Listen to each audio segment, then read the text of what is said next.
Right. Well, I just want to welcome you, family and friends, to another episode of the Reimagine You Lab podcast. It is me, MG, and you know how we do. I just want to thank you guys for tuning in. It is always an exciting time whenever you guys pop in because anytime that we are on air, you know that I have an amazing guest in the lab, and today is no exception. And so, before we jump in, if you have not already, make sure that you go ahead and hit the like button beneath the screen because you don't want to miss this episode or any others that pop in. And so, also wanted to do a quick shout out to Amelia Domino. Amelia, you are the 1000th guest in the studio for January. And I was like, you know what? I couldn't believe that we have that many people already tuning in. But I want to thank you for jumping in and commenting. I said I was going to count the comments, and you were number 1000. And so you have a t-shirt coming. The Reimagine You Lab t-shirt is coming your way. So make sure that you hit me up in the Reimagine University DM so that I can get your address and everything so that I can get that over to you. Thank you, thank you, thank you for tuning in and being the 1000th comment. So we got that. Oh my God, I just can't even believe it. It seems like the time goes by so quickly. All right, y'all. So I've got an amazing young lady in the lab today. And you guys, I just want y'all to know that every time I show up in here and somebody is joining me, it's always somebody fantabulous. Fantabulous. I don't even know if that's a word for real, but we're just going to say it tonight because I just think that she is. And y'all know how we do. We go beyond the bio. So this is that time in the show where I'm just going to say, all right, I'm tossing the ball to you, Miss Malaysia. How are you first? How you doing tonight?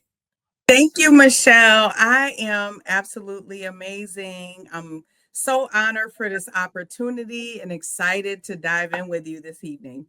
Well, likewise. Well, while we're here, we're going to go ahead and go beyond the bio. This is where you tell them who you are, what you do, how you do it, because nobody can tell us how like you can. So just go ahead. I'm going to throw it over to you. It's your time, my dear. Thank you. As Michelle said, my name is Malaysia Harrell, and I am a spiritual transformation coach, a speaker, an author, a philanthropist, and an award-winning entrepreneur. And I help women find freedom and fulfillment. I've been a licensed psychotherapist and board certified clinical social worker, and I've been performing therapy for almost 30 years now. I blend clinical expertise and spiritual wisdom along with intuitive guidance to help women overcome their past traumas, heal their hurts, and define their vision for their lives. I incorporate coaching guidelines with my clients through an intimate, insightful journey to break free from limiting beliefs and expectations and discover a life of authenticity, purpose, and bliss. I retired after over 20 years of active duty service, and I embarked on a profound journey of healing and empowerment. I have drawn from my own personal experience and deep commitment to mental health advocacy, and I founded Blissful Life Consulting, which is a premier wellness and personal development company dedicated to helping individuals and organizations achieve optimal well-being. Girl, that's a lot. That's a lot. We're going to have a lot to talk about tonight. So that's so Yes, good. That's so good. Now, where are you? Tell them where you're at. I'm in Maryland. Maryland. Mhm. Nice, nice, nice, nice, nice. You know what? I think it is so important when you start talking about mental health, personal development, growth, and helping people get there, because a lot of times people don't necessarily know the path, know the steps. Sometimes we don't even know when we're not living in bliss, right? Like, Absolutely. we kind of make that up. So, before tell people, how did you get started on this path? How did you get on this road? Well, doing mental health, I got on that road. I thought about it, as a Mhm, young child, because I had a mom who struggled from mental health illness mhm, along with other problems. And I just wanted to be able to give back to society. I wanted to be able to help mhm, people. But it wasn't until about 2020 when I had a near death experience after mhm, being mhm. active duty that it kind of catapulted me into a whole different direction Yeah. because it ended my career. I had to retire early. Mhm. 20 years, over 20 years is still a long time for most It people is. serving, but I Yeah. had planned on doing much longer than that. And I decided that a while ago that mental health therapy was great, but I wanted to help people look on a holistic level and Mhm. incorporating the spirituality piece because I feel like people have much better outcomes when they can really tune into their authentic selves. Yeah. You know what? It's important to be authentic. I think Absolutely. that's a big part of our lives when we can get there, because most of the time people don't really get there. One of the things that really kind of struck me, because you said I had to come into my own spiritual awakening, which wasn't just my story, That's but it was right. my divine assignment. That's So right. let's go there a little bit. Like talk us through how did you identify this wasn't just my story, but it was my divine assignment. That's a strong, that's a big piece there. So kind of delve into that a little bit for us. Yes, well, of course, when you hit rock bottom or you have something happen in your life that's really traumatic, it causes you to really ask God some questions like, okay, Mhm, am I supposed to be here? What do you have for me? mhm, And once you get clarity on what that is mhm. and you decide to hone in on that, that actually helps you with your healing journey. It helps you to Yeah. overcome whatever struggle that you're having when you are obedient and you decide to follow your divine assignment. And so I think it was very important for me to do that, but also to model others that you can come back from something that's so devastating. As long as you are walking in your true calling, your gifts will really make room for you. Absolutely. Absolutely. Yeah, But I think you're so right about that, because a lot of times people really don't get to a space where they feel like they can't bounce back. A lot of times people feel like, you know what? Hey, I done hit a bottom, and yes. we stay there. And we stay Mhm. there a lot of times a lot longer than we really have to, because we That's right. either don't want to be seen, or we don't want anybody to know, that hey, I've gotten to this place where I really don't even know how to get up from here. Even talking on this show, it's been a number of people that have come in who have said, girl, I got to a place where I didn't know how I was going to make a shift or pivot or change or climb out. I was talking to a young lady yesterday, and she said, you know what, I felt myself in a hole, and I wasn't, and I was trying to, I thought I was climbing up, but it felt like I was going deeper and deeper into a hole. And so, and it's hard. It's hard. I know that you in working with high achieving, high functional women, and I always me and my own personal friend groups, we always laugh. We laugh as a part of our crying with each other, because a lot of times it's the strong friends that don't usually get the help, right? That's right. It's that's a thing. When you think about, especially having clinical expertise, I heard you say, I take this clinical expertise, this divine guidance, and created a unique approach. Talk a little bit about kind of how the work that you do, and how that has been very helpful for some of the clients that you work with. Yes. So I work, again, primarily with women who are leaders, Mhm, executives, business owners. And I also do have a foundation, a nonprofit, Malaysia Harrell Foundation, who mhm, specializes in bringing wellness resources for veteran women and other underrepresented populations. mhm, So I do a lot of coaching, individual mhm, coaching, group coaching. We do a lot of workshops. We do a lot of events in the community. And so, really being able to give back to really the helpers. So we're really helping the helpers to be able to provide services and to, a lot of people, what I find with my clients is they have a lot of past traumas, childhood traumas that were not resolved. And they put all of their strength and their might into their work, to really mask that, but also think that they're healing themselves. And what happens is after a certain time, either something happens or they have this shift or intuitive nudge that says, hey, I really need to look at this. And I'm not able to, become the highest version of myself because I have certain blocks or certain issues that need to be addressed. So I really help them hone in on that so that they can become the highest versions of themselves. And then, of course, that affects their pockets as well. Yeah, absolutely. Absolutely. Because most of the time we throw ourselves into our work. That's our disguise, right? Oh, yeah. So let's talk a little bit about what are some of those things, when you think about, what is it that we are masking? What our work is good and the way that we serve and help people is good. But what are the things that are really being covered up? Like what are, a lot of times, these are the things that really underneath all of the work that's being done and the handbags that we're buying and the things that the cupcakes and cookies and things that we're baking and making and helping other people with. What are the things that are really beneath the surface that people really do need help with? So if somebody's tuning in and listening, so you guys listen up because this might be you. What's the symptoms? What are the things that are really lying beneath the surface that really people are struggling with and may not really realize it? And, that's a great question. And I think it's important what you just said. They don't realize it.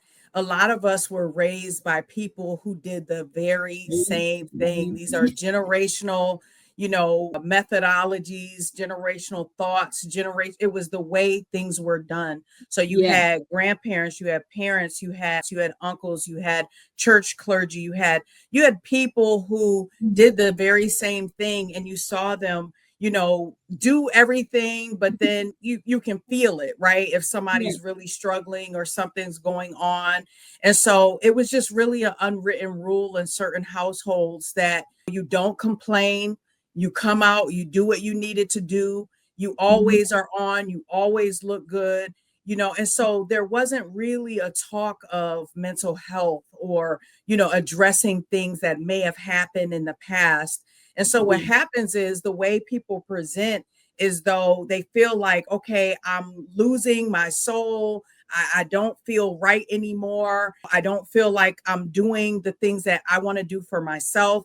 Because a lot of times people take jobs because of the prestige. They take it because of the money, and so sometimes we're living and you talked about the handbags and you talked about the physical things that we may receive. And so you're working to keep up this lifestyle thinking that is part of what is keeping you going as a human being, but you feel like your soul is just sucked out of you. You feel like you're not getting the praise at work. You're working harder than everyone else. And so at some point, a lot of people, they succumb to health problems and health challenges because that's what's the thing that's going to break you down. That's the thing that's going to make you take, a pause. And so some people, they don't ever recover from that. And ultimately, they either get more sick or pass away. Or some people say, you know what, I need to do something different. They've hit rock bottom and they change their lives and they figure out what it is that they need to do for themselves to walk in their own authenticity, because it's not just about the money. It's not about the beauty. It's not about all of the outside things. It's about the inside things. It's about the things that are making you feel refreshed. So it's not just about refreshing others. You can't give from an empty cup. You won't be refreshed if you don't refresh yourself. That's so So how would you say, I always ask, like, because most of you're on the show and I always ask the coaches and the consultants and such that come on, how did this change? What I always ask, what's the biggest change that changed you? Ooh, the biggest change that changed me was really getting to a place where I knew that I could no longer do it the way that I did life, and I couldn't do it alone. I was somebody who thought, I was a beast. I could do anything. Like, I've overcome so many challenges in my life, and Mhm. I was very successful for what society would deem as successful. But it Mhm. wasn't until I was so sick again, I almost didn't make it, that I really had to surrender. And so once I decided to surrender and realize, okay, I cannot do I have faith, you know, I believe in God, I have faith, but I Mhm. felt like I still was trying to do things on my own. I was trying to control the situation. And it wasn't until I had to surrender, because I was like, I can't live life like this. Yeah. 254 pounds, Bell's palsy, all types of medical conditions, over 9 surgeries over the past 4 years. I don't look like that right now, but I just told God, I cannot do life like this. And Yeah. so it was really making amends and asking God, like, basically to lead me where you need me to be. And that's what helped me to really recover. And also just take the load off of my shoulders, right? I don't have to do this alone. I can Yeah. just lean on God. Yeah. You know what? That's a difference maker. And getting there, sometimes it takes a lot to really get there and say, you know what, enough is enough. Absolutely. I'm not going to make that decision anymore. I am going to choose me. This change is making that choice. It's making a decision. Like, Absolutely. and you said it, like, I don't have to do this alone. So who was on your team? Like, what was that team that you're not doing it alone? Who was helping you? What was that help like? Well, of course, like I said, divine intervention. Yes. That was the Yes. biggest piece of it.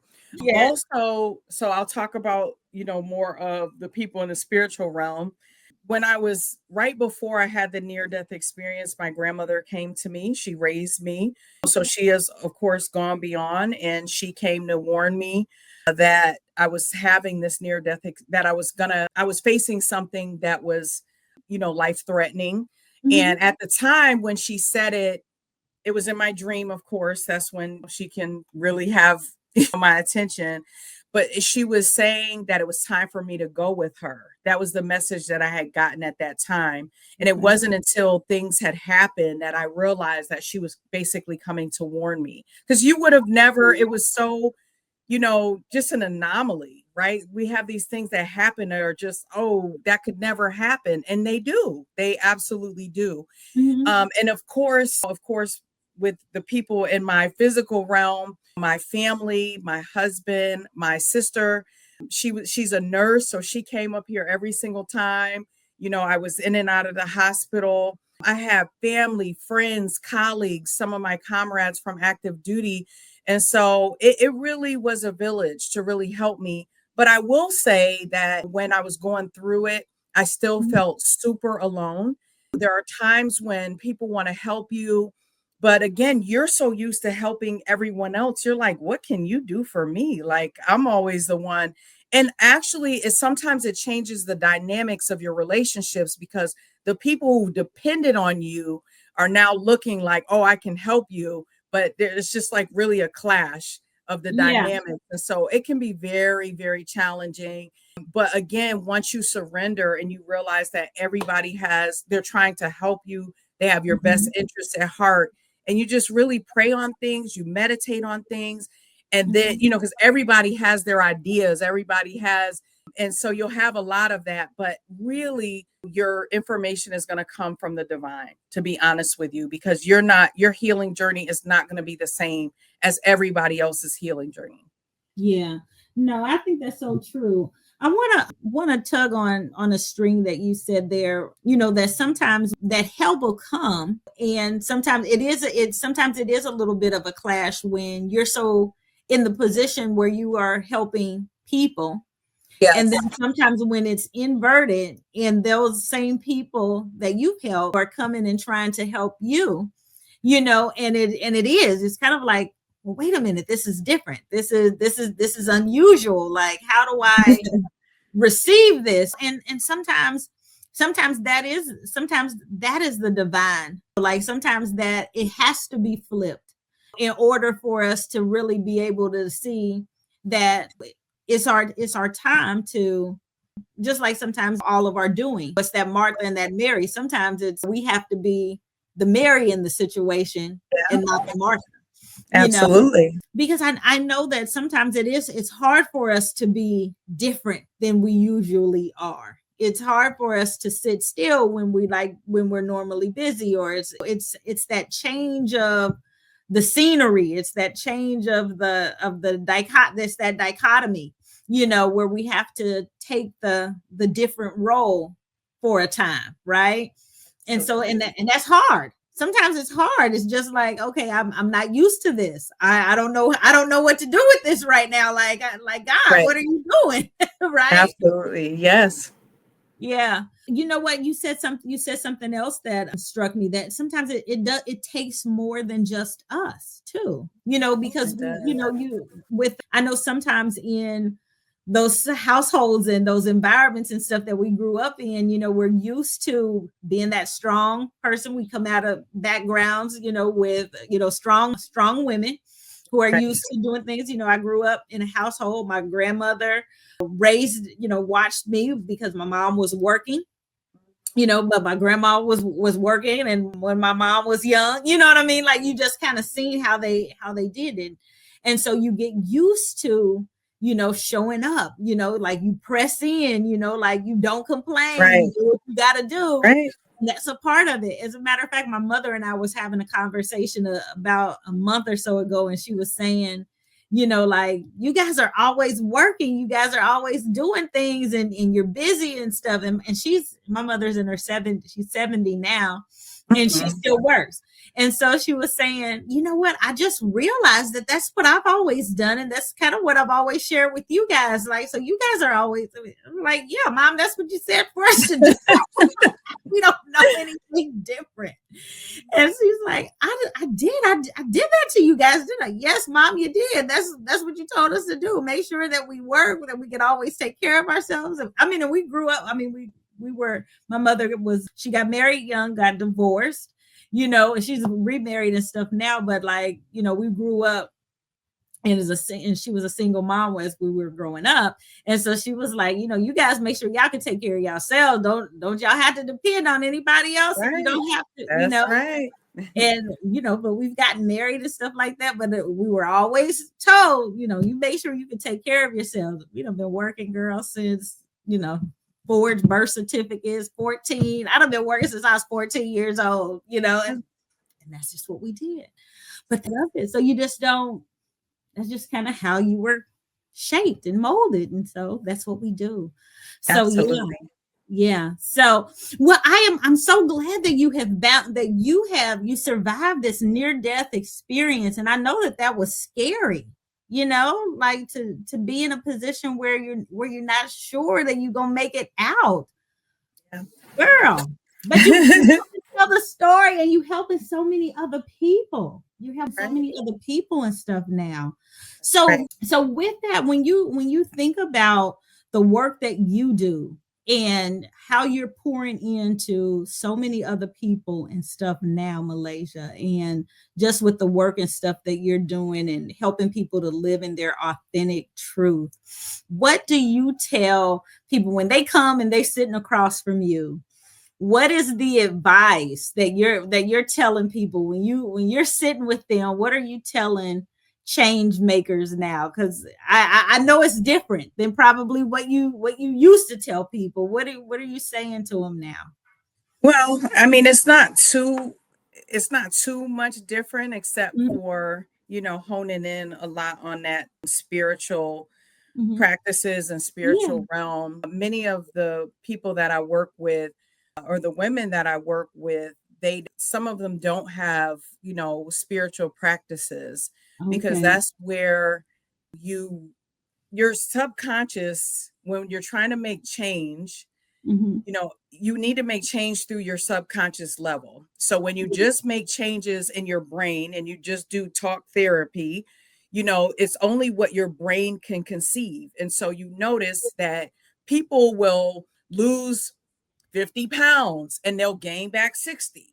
Like it's a cycle. And if you look at the stats, it's staggering for how Mm-hmm. many people go back to their old habits and their old self. And this is Yeah. the perfect time of year to talk about this because it's Yes. still the beginning of the year. And how many people have set resolutions and they've already broken them? It's because they did not.